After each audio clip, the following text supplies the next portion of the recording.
L'ancien Premier ministre, devenu le patron de la RATP, a rendu visite aux salariés de l'entreprise de transport parisien. C'est en devenant PDG de la RATP que j'ai pleinement pris conscience de la notoriété acquise du fait d'avoir été vu quotidiennement à la télé pendant le Covid, a affirmé Jean Castex dans les colonnes du Parisien, paru ce mardi 11 avril, lors d'une visite de terrain en mars dernier. L'ex-locataire de Matignon arpente régulièrement les lignes de métro à la rencontre des employés de la RATP. Les violences verbales et parfois physiques que subissent ces derniers élèvent le taux d'absentéisme à des niveaux records, 2 fois supérieurs à 2019. On n'arrive pas à le faire redescendre.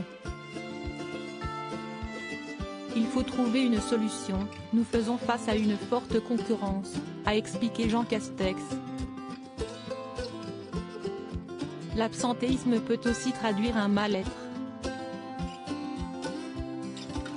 Le principal c'est de redonner aux salariés le goût et l'envie d'aller bosser. Un agent motivé tombe moins souvent malade, a remarqué l'ancien chef du gouvernement qui souhaite renouer le contact et rencontrer les syndicats. Supérieur à Jean Castex, Édouard Philippe, Éric Dupond-Moretti. Découvrez les politiques quand ils étaient plus jeunesse de progrès qui demandent à se confirmer l'un des objectifs de Jean Castex, passer un tiers de son temps avec les agents sur le terrain. C'est une méthode de gouvernement. Cela permet d'établir un bon diagnostic, a-t-il affirmé. Le ressenti est meilleur, a concédé le secrétaire général de Force ouvrière, Jean-Christophe Delprat. Il est accessible, là où d'autres s'abritaient derrière des conseillers. On sent qu'il essaie de reconstruire l'esprit de famille, la fierté qui existait à la RATP. Et on reparle de service public.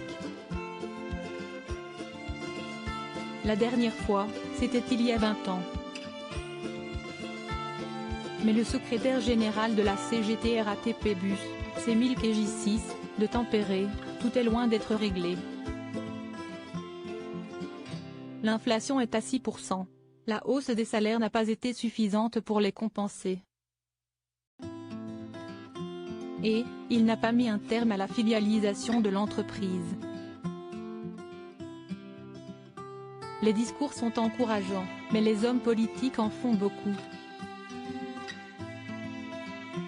Il faut que cela se traduise par un changement de cap. Nous jugerons par des actes.